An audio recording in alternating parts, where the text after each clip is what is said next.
बिस्मिल्लाहिर्रहमानिर्रहीम, अस्सलाम वालेकुम। उम्मीद आप सब लोग खैरियत से होंगे।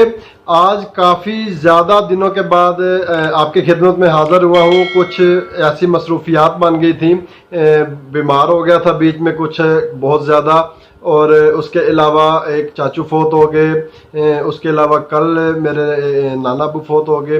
तो ये काफ़ी ज़्यादा फोतगियाँ और बीमारी इकट्ठी आ गई, और उसके बीच में फिर एक टेस्ट भी रखा हुआ था, वो आप सबको पता है। वो टेस्ट अल्हम्दुलिल्लाह बहुत ही शानदार हुआ, बहुत ही मज़े का टेस्ट हुआ। और उसमें जो विनर्स अनाउंस मैंने किए ग्रुप में, बहुत उनको मुबारकबाद भी, और बहुत अच्छा उन्होंने टेस्ट परफॉर्म किया, और उनको अल्हम्दुलिल्लाह काफ़ी इनाम भी मिले।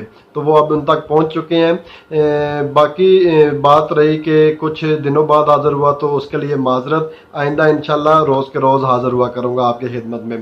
तो टाइम ज़ाया नहीं करता, आज की वीडियो का टॉपिक है स्कैल्पिंग। स्कैल्पिंग बहुत ज़्यादा अट्रैक्टिव होती है कुछ ट्रेडर्स में, नए ट्रेडर्स में भी, और उसके साथ जो पुराने ट्रेडर्स हैं उनके बीच में भी, कि स्कैल्पिंग की जाए, स्कैल्पिंग की जाए। तो बाज़ स्टूडेंट्स मुझसे पूछ रहे थे कि स्कैल्पिंग सर होती क्या है, कैसे इसको किया जाता है, ये क्या इसमें गिदड़ सिंगी होती है, और ये क्या है, कैसे है, क्यों है, बस इस तरह के कुछ सवाल कि स्कैल्पिंग के बारे में बताएं। तो आज मेरा दिल किया कि मैं आपको स्कैल्पिंग के बारे में कुछ थोड़ी सी नो हाउ दे दूं। स्कैल्पिंग बेसिकली आप यूं समझें कि आप एक बड़ी लॉट साइज लेते हैं, और उसमें आप पिप जो होते हैं अपने, वो बहुत कम रखते हैं, यानी कि अपना प्रॉफिट जो मार्जिन होता है वो बहुत ज़्यादा कम रखते हैं, और बस सेकंड्स की गेम करते हैं, सेकंड में, मिनट्स में, बस इतना आप देखते हैं एक ट्रेड को, कि आपने एक ट्रेड लगाई, आपने लॉट साइज बढ़ा लिया, और जैसे ही वो ट्रेड 2 3 4 पिप प्लस में गई, आपने उस टाइम काट दी, और फिर आपने एक नई एंट्री ले ली, एक नई एंट्री के साथ आप दाखिल हो गए, और उसमें फिर आपने 5 7 पिप जब आ गए, आपने ट्रेड क्लोज कर दी। और इसी तरह करते करते कुछ ट्रेडर्स तो ऐसे हैं कि जो 100 से भी ऊपर ट्रेड्स पूरे दिन में ले जाते हैं। तो इसमें वो जब 100 से ऊपर ट्रेड ले जाते हैं, तो 2 2 पिप करके, 1 पिप, 2 पिप, 3 पिप, 4 पिप करते करते, वो जब रात को प्लस होता है प्रॉफिट उनका सारा, तो वो 200 300 400 डॉलर हुआ होता है, बिल्कुल छोटे से अकाउंट पर भी। तो इसलिए ट्रेडिंग का ये जो स्ट्रेटजी है बहुत ज़्यादा अट्रैक्टिव होती है ट्रेडर्स में, कि वो एक तो इसमें टेंशन बहुत कम होती है कि ज़्यादा देर ट्रेड होल्ड नहीं करनी पड़ती, बिल्कुल सेकंड्स वाली मार होती है। बस आपने सिर्फ ये देखना है कि एंट्री आपकी किस वक्त सही हो रही है। एंट्री आपने कर ली, और उसके बाद 1 2 3 4 डॉलर पर आपने अपनी एंट्री क्लोज कर देनी है। वो इसलिए क्योंकि आपकी लॉट साइज बड़ी होती है, और लॉट साइज जब आपकी बड़ी होती है, तो वो जब आपके पिप्स के साथ वो मल्टीप्लाई होती है, तो आपको अच्छा खासा वो प्रॉफिट जनरेट हो जाता है, और कतरा कतरा करके दरिया बन जाता है। लेकिन इसमें बहुत सारे नुकसानात हैं, बहुत सारे फ़ायदे हैं, वो सारे डिस्कस करेंगे आज हम, कि नुकसानात क्या हो सकते हैं और फ़ायदे क्या हो सकते हैं। सबसे पहले जो मेरी आदत है, मैं सबसे पहले नुकसान बताया करता हूँ। जैसे मेरे पास कोई अकाउंट मैनेजमेंट के लिए है, तो सबसे पहले मुझसे पूछता है जी लॉस की क्या रेशियो है, तो मैं कहता हूँ जी लॉस ही लॉस है। तो इस तरह पहले अपना नुकसान बताना चाहिए, ताकि अगले बंदे को पता हो। तो स्कैल्पिंग के नुकसानात, सबसे पहला नुकसान ये है कि स्कैल्पिंग आप जब करते हैं, तो आपको पूरा पूरा दिन बैठना पड़ता है, क्योंकि 1 2 डॉलर की गेम होती है। तो उसमें आपको, आपका दिल ये करता है, आपकी नफ्सियात, आपकी साइको आपको ये कहती है कि ज़्यादा से ज़्यादा प्रॉफिट बने, और ज़्यादा से ज़्यादा ट्रेड्स आप लगाएं। तो ट्रेड आप क्योंकि चंद सेकंड्स की होती हैं, लेकिन फिर भी आपको काउंटिंग उनकी बढ़ानी पड़ती है, ज़्यादा लगानी पड़ती हैं, ताकि आपका प्रॉफिट जो रात को जब आप जमा करें तो काफ़ी बना हुआ हो। तो इस वजह से इसमें टाइम बहुत लगता है। दूसरे नंबर पर एक वक्त ऐसा आता है कि जब आपकी सारी ट्रेड्स प्लस में आ रही होती हैं, और एक वक्त ऐसा आता है कि एक ही ट्रेड आपका पिछला सारा प्रॉफिट खा जाती है। तो ये इसका बहुत बड़ा नुकसान है। अब जो नुकसान है उनके आगे मैं आपको बताऊंगा कि उनको कैसे काबू किया जा सकता है। लेकिन इसका ये नुकसान है कि आपकी कोई एक ट्रेड ही ऐसी आ जाएगी कि जो आपके पिछली 100 ट्रेड्स का प्रॉफिट खा जाएगी। तो इस तरह इसमें ये एक नुकसान है। उसके बाद नुकसान इसमें क्या है, उसके बाद इसमें ये नुकसान है कि कुछ ब्रोकर्स इसको इलीगल तस्वर करते हैं। वो अब आप अपने जो ब्रोकर में काम कर रहे हैं उनकी लाइव चैट पे जाके पूछ लें कि आप स्कैल्पिंग को अलाउ करते हैं या नहीं करते, और करते हैं तो किस सूरत में करते हैं, टर्म्स एंड कंडीशन क्या हैं वो आप अच्छी तरह देख लें, उसके बाद आप स्कैल्पिंग करें। ये ना हो कि आपने $100 को $1000 में तकसीम अपना मल्टीप्लाई कर दिया, $100 आपका अकाउंट था, $1000 विड्रा बनी पड़ी है, तो वो अब आप जब विड्रा अप्लाई करें तो वहाँ से ब्रोकर आपको बोले जी आपने तो ये सारा जो कमाया ये इलीगल कमाया, तो हम आपको विड्रा नहीं देंगे। तो उसमें फिर आपको ब्रोकर बुरा लगेगा कि ब्रोकर ने ऐसा कहा, लेकिन आप ब्रोकर की पहले टर्म्स एंड कंडीशन पढ़ लें अपने अपने ब्रोकर के। सब अलाउ करते हैं, कुछ बीच में से अलाउ नहीं करते, तो उनकी टर्म्स एंड कंडीशन पढ़ लें। जो अलाउ करते हैं उनकी भी टर्म्स एंड कंडीशन पढ़ लें। बाज़ औक़ात इस तरह अलाउ करते हैं कि वो आपको कहते हैं कि आपने हर ट्रेड 3 मिनट से ऊपर होल्ड रखनी है, 3 मिनट से पहले क्लोज नहीं करनी। कुछ कहते हैं जी 3 पिप से पहले क्लोज नहीं करनी। तो इस तरह कुछ टर्म्स एंड कंडीशंस होती हैं, वो आप देख लें कि क्या है, तो उसके बाद आप ये स्कैल्पिंग किया करें। अच्छा, इसके अलावा स्कैल्पिंग में जनाब आपको ये तो हो गया कि इलीगल है, कुछ ब्रोकर्स में टाइम लेती है, उसके अलावा प्रॉफिट आपका एक ही ट्रेड आपके प्रॉफिट को खा सकती है। उसके अलावा छोटे अकाउंट जो होते हैं वो अगर इस ट्रेड स्ट्रेटजी में काम करते हैं आप छोटे अकाउंट्स के साथ। मैं अक्सर एक मेरे बहुत बड़े पुराने एक ट्रेडर दोस्त हैं इंग्लैंड के, तो उनसे मैंने पूछा कि स्कैल्पिंग के लिए कितना आपके इक्विटी होनी ज़रूरी है स्कैल्पिंग करने के लिए, अगर आप प्रो स्कैल्पर बनना चाहते हैं। तो उसने मुझे एकदम बोला जी $25,000 $25,000 नहीं, $25,000। तो मैं परेशान हो गया कि $25,000 के ऊपर स्कैल्पिंग करनी है, तो उससे नीचे नीचे, उसने कहा जी उससे नीचे नीचे कोई तरीकाकार नहीं है स्कैल्पिंग, क्योंकि स्कैल्पिंग बहुत ज़्यादा एक वक्त आता है कि ख़तरनाक हो जाती है, इसलिए आपके अकाउंट की पसली अच्छी होनी चाहिए। अब जिन लोगों को मैं टारगेट कर रहा हूँ, जो लोग मुझे स्टूडेंट्स हैं, मेरे स्टूडेंट्स हैं जो मेरे ग्रुप में हैं, तो वो इस तरह है कि वो उनके पास इतना बड़ा अकाउंट किसी के पास भी नहीं है। इवन कि इतना बड़ा अकाउंट मेरे पास भी हैंडल नहीं कर रहा मैं सारे मिला के भी इतने बड़े $25,000 नहीं बनता। तो उसमें ये है कि उनके लिए कोई अथेंटिक बात नहीं है, कोई हदीस नाउज़ुबिल्लाह नहीं होगी कि उस बंदे ने कह दिया तो कह दिया, लेकिन वो एक पुराना तजर्बेकार ट्रेडर है, तो उसकी बात को प्रेफर करना मेरे लिए तो कम अज़ कम मैं उसकी बात को प्रेफर करता हूँ।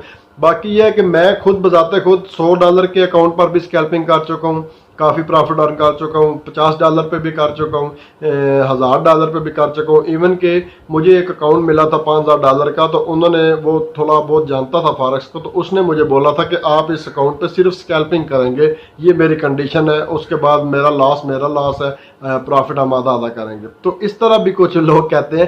तो मैंने वो 5000 के अकाउंट पर तकरीबन 1 साल तक स्कैल्पिंग की थी और कोई मसला नहीं बना था। लेकिन जो बुजुर्ग कहते हैं उनकी बात मान लेनी चाहिए, अच्छी बात होती है। तो कहने का मकसद ये था कि 25,000 अगर ना भी हो तो अच्छा खासा एक अमाउंट होना चाहिए आपके अकाउंट में, ताकि आप कि जब कोई ट्रेड आपके खिलाफ चल पड़े तो उससे आप टैकल कर सके उसको।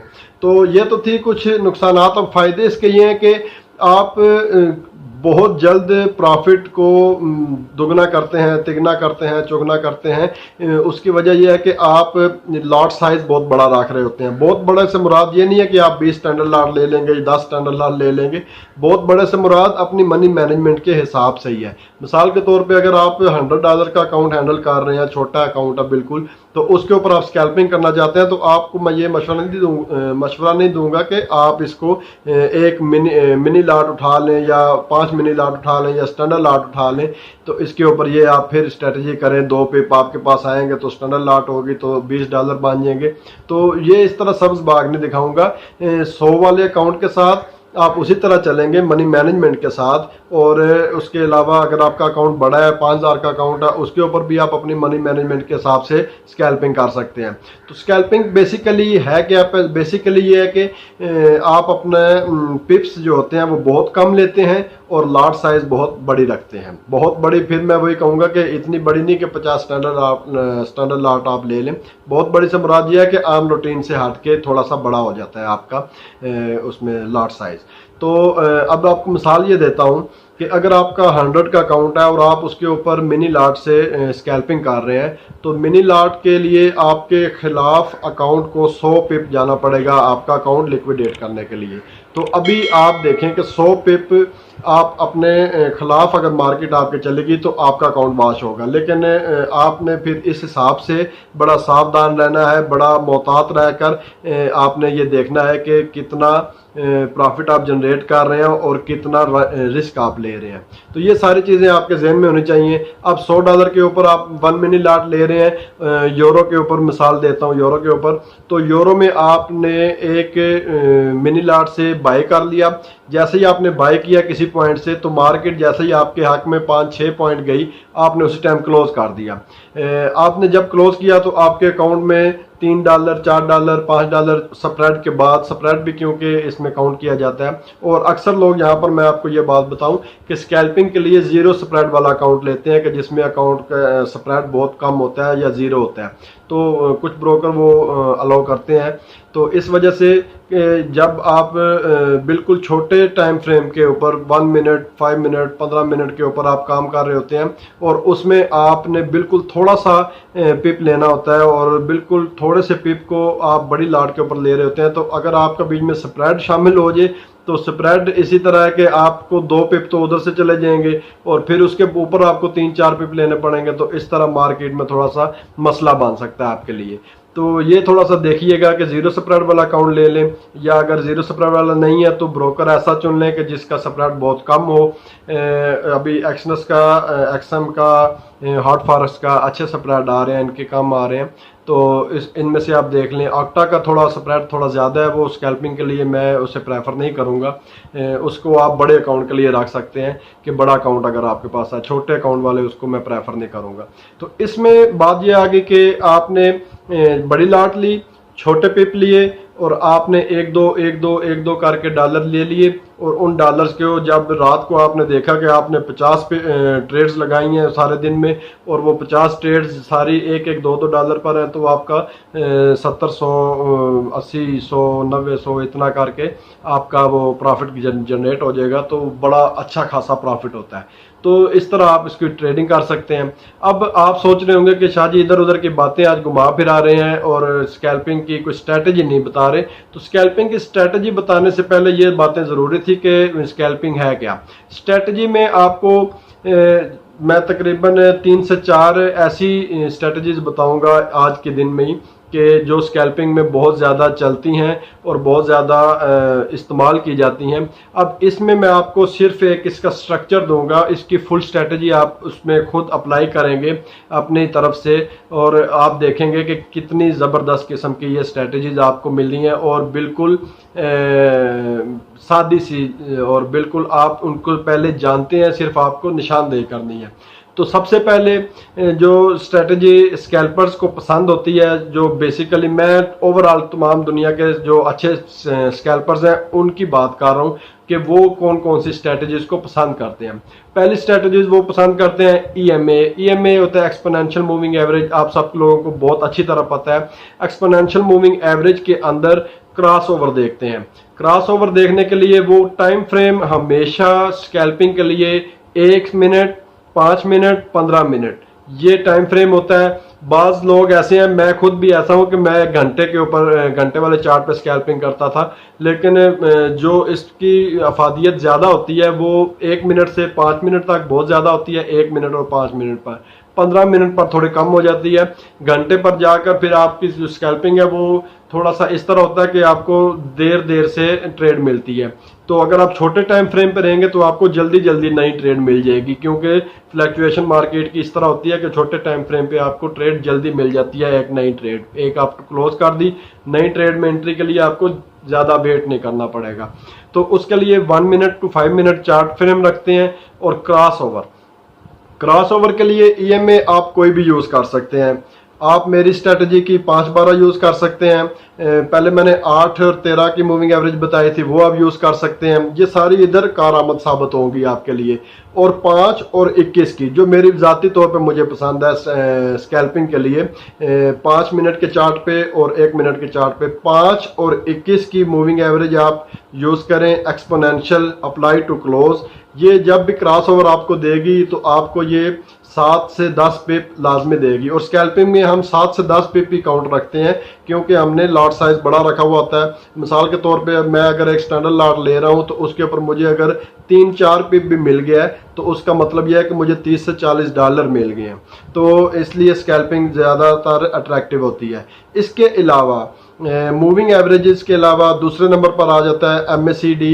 MACD टेक्निकल इंडिकेटर है, आप मेरी वीडियोस भी आ चुकी हैं उसके ऊपर, वो आप देख सकते हैं। MACD को आप यूँ देखेंगे, जब भी MACD ऊपर से नीचे आ रही होगी उसकी बार, MACD के बार, और MACD आपने डिफ़ॉल्ट सेटिंग पर रखना है। उसकी बार जब नीचे आ रही होगी 5 मिनट चार्ट के ऊपर आप रखें या 1 मिनट चार्ट पे रखें, 15 और घंटे वाले को छोड़ें, आप सिर्फ 5 मिनट को जो दरमियान में आ जाता है उसको आप लेकर चलें स्कैल्पिंग में।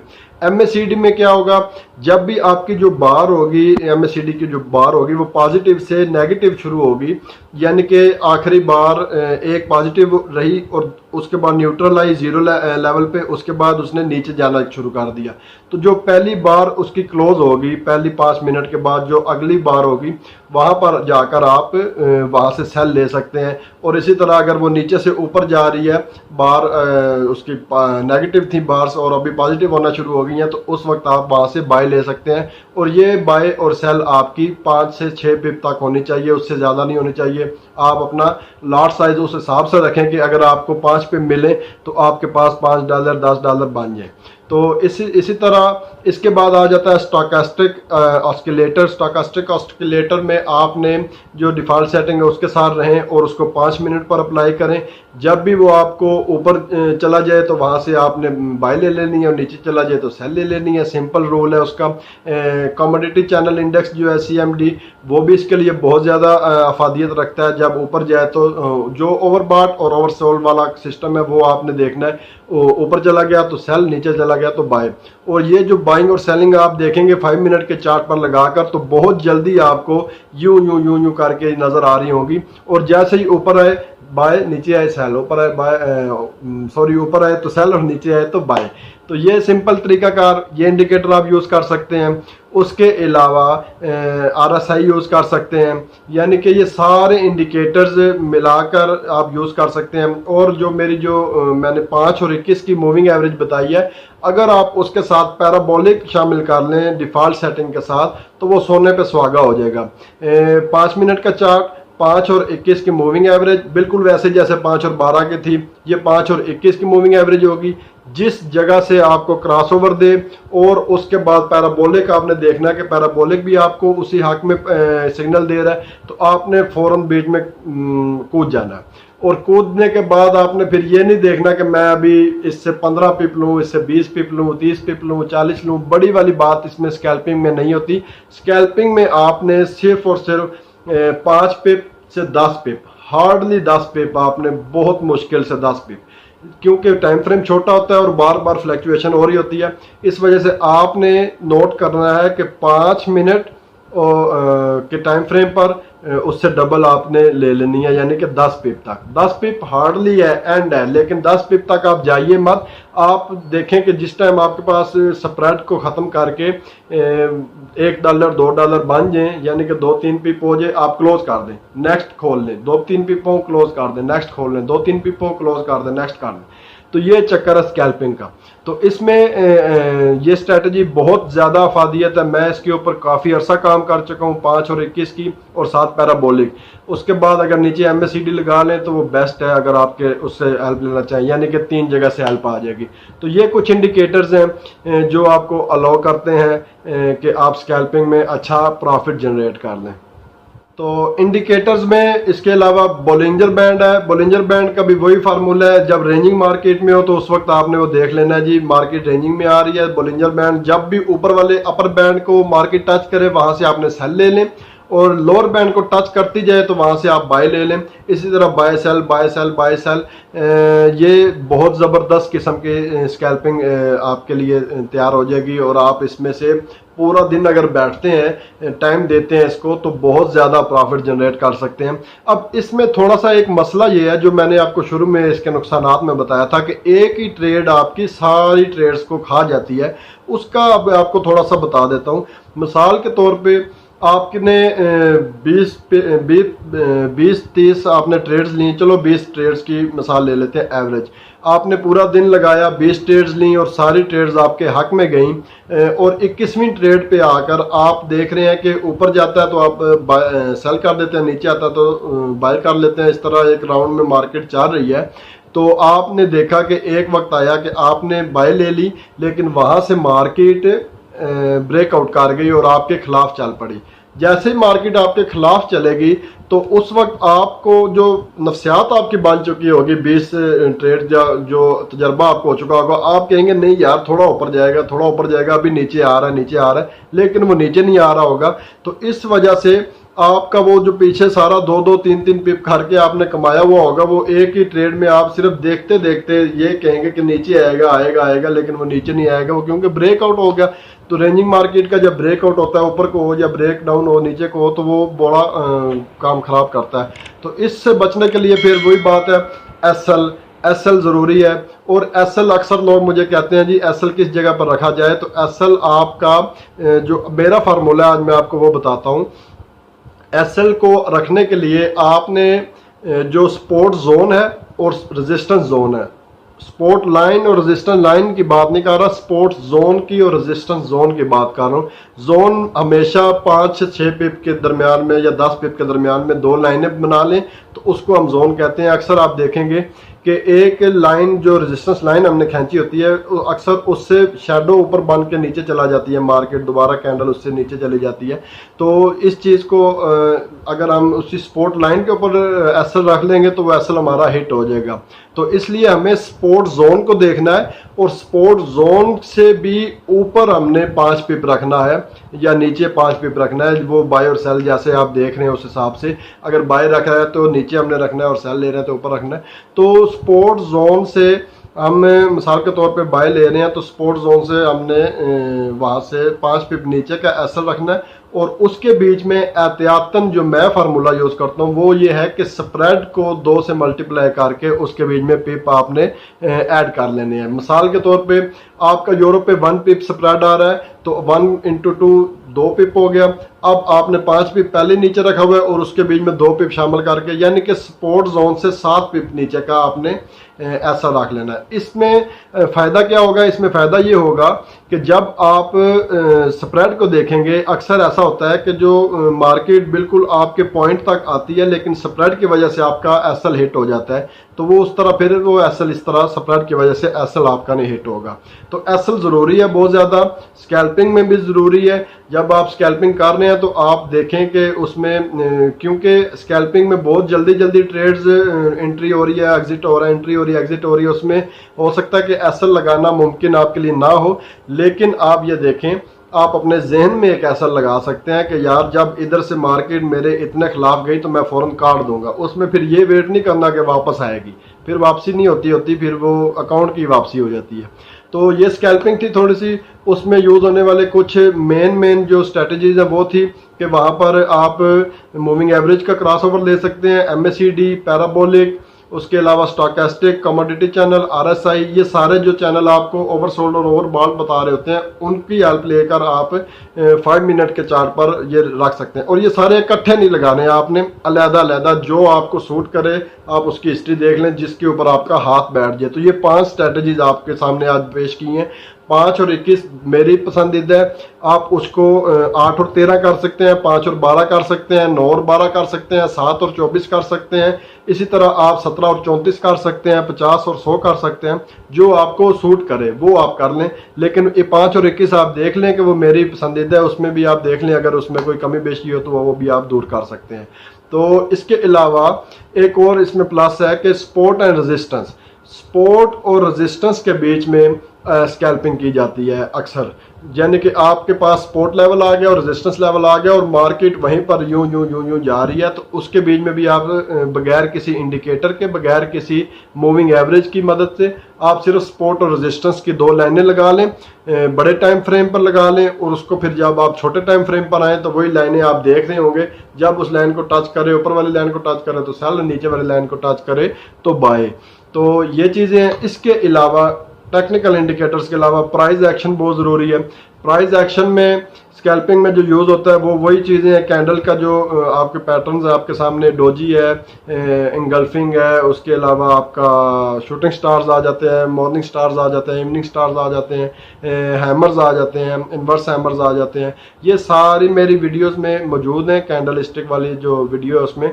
ये जब भी आपके सपोर्ट और रेजिस्टेंस के करीब इनमें से कोई भी जब आपका कैंडल बनेगी, मिसाल के तौर पे डोजी बन जाती है आपकी रेजिस्टेंस के पास जाकर, तो वहां से आप सेल ले लें, और इसी तरह डोजी आपकी बन जाती है सपोर्ट के पास पे आके, तो वहां से आप उसकी बाय ले लें। अक्सर आपने देखा होगा कि एक ट्रेंड चल रहा है और उसके बीच में अक्सर आपकी जगह पर डोजी भी बन रही है, हैमर भी बन रहा है, इन्वर्स हैमर भी बन रहा है, उसके बाद इंगल्फिंग भी बन रही है, लेकिन मार्केट रिवर्स नहीं ले रही। तो उसकी वजह ये होती है कि वहां पर सपोर्ट और रेजिस्टेंस जोन नहीं होता। जहां पर सपोर्ट और रेजिस्टेंस जोन होता है वहां पर आकर प्राइस एक्शन काम करता है। तो ये भी एक पता की बात थी बीच में। तो इसी वजह से मैं अक्सर कहता हूं कि जो वीडियो होती है पूरी स्किप बीच में से करते जाएंगे तो 10-10 सेकंड स्किप होता है, और 10 सेकंड में कोई एक आधी टेक्निकल बात रह जाती है। तो इसलिए पूरी देख लिया करें, कोई इसमें टेंशन नहीं है। हमें तो वॉच टाइम मिलना ही मिलना होता है, लेकिन अगर आप पूरी देख लें तो आपको नॉलेज भी मिल जाएगा। तो ये थी थोड़ी सी स्कैल्पिंग, और स्कैल्पिंग के थोड़ा सा उसमें नो हाउ कि आपको कौन सी चीज़ किस हिसाब से रखनी है और लॉट साइज़ क्या रखना है। मैं स्कैल्पिंग में अक्सर बहुत बड़ा लॉट साइज रख लेता था। $5000 का अकाउंट था तो उसमें मैं 3-3 स्टैंडर्ड लॉट, 4-4 स्टैंडर्ड लॉट ले लेता था, लेकिन उसके ऊपर मुझे बहुत स्ट्रिक्ट होता था कि मैंने यहाँ से निकलना है। स्कैल्पर के लिए एंट्री से ज़्यादा एग्जिट ज़रूरी होती है कि किस वक्त उसने एग्जिट करना है। एंट्री तो उसने ले ली तो ले ली, लेकिन जो एग्जिट है वो उसने बहुत स्ट्रिक्ट होकर उसके ऊपर अमल दरामद करना है। उसमें यह नहीं करना कि यार इतनी बड़ी लाट है अभी तो ये मेरे हक में 10 पॉइंट और ऊपर चली जाएगी, यहाँ से काफ़ी प्रॉफिट जनरेट हो जाएगा, वो काम नहीं करना। देर पर अगर लेकर चलना है तो फिर आपने एग्जिट के मामले में स्ट्रिक्ट होना है। स्ट्रिक्ट का मतलब ये है कि 2 पिप 2 पिप, 2 पिप का 3 पिप नहीं होता, फिर 2 पिप होता है तो 2 पिप होता है। तो 2 पिप के ऊपर स्टैंडर्ड लॉट लिए तो $20 है। तो इसी तरह आपने जब $20 करके 100 लॉट्स ले लिए दिन में, तो इसका मतलब है $2000 बन गया। तो इस तरह होता तो नहीं है कि 100 स्टैंडर्ड लॉट कोई ले ले, लेकिन एक मिसाल दे रहा हूँ आपको, उसको आप मिनी पे भी ले ले। तो ये थी थोड़ी सी स्कैल्पिंग। काफ़ी अरसे बाद आया, तकरीबन 17-18 दिन हो गए, बीच में मिस रहा, उसके लिए माजरत पहले भी की, अभी फिर दोबारा कर रहा हूँ। आगे इंशाल्लाह हम कल से फंडामेंटल शुरू कर रहे हैं। फंडामेंटल एक पूरा नॉलेज है, पूरा एक स्टडी है, पूरी एक बुक है, उसके ऊपर हम कल से इंशाल्लाह आसान लफ्ज़ों में फॉरेक्स फंडामेंटल सीखेंगे, और उसमें काफ़ी चीज़ें और भी आएंगी। तो साथ साथ स्टे ट्यून और बेल आइकन को दबा दें अगर आप नए हैं, तो ताकि आपको जो फंडामेंटल्स की वीडियोस आ रही हैं उनका नोटिफिकेशन मिल जाए और आप उनसे फ़ायदा उठा सकें। और जो पिछली वीडियोस जो नए बंदे हैं वो ज़ीरो से स्टार्ट जो कर रहे हैं, वो पिछली वीडियोस जो हैं वो देखें रोज़मर्रा। और डिस्क्रिप्शन में एक लिंक है व्हाट्सएप ग्रुप का, उसको ज्वाइन करें, वहाँ पर हमारी डिस्कशन होती है तो आप देख सकते हैं। तो ओके जी, इंशाल्लाह कल हाज़िर होऊंगा फंडामेंटल लेकर। आज के लिए इतना ही, अपना ख्याल रखिएगा, मेरे लिए दुआ करते रहिएगा। अल्लाह हामी व नासिर, अल्लाह हाफिज़।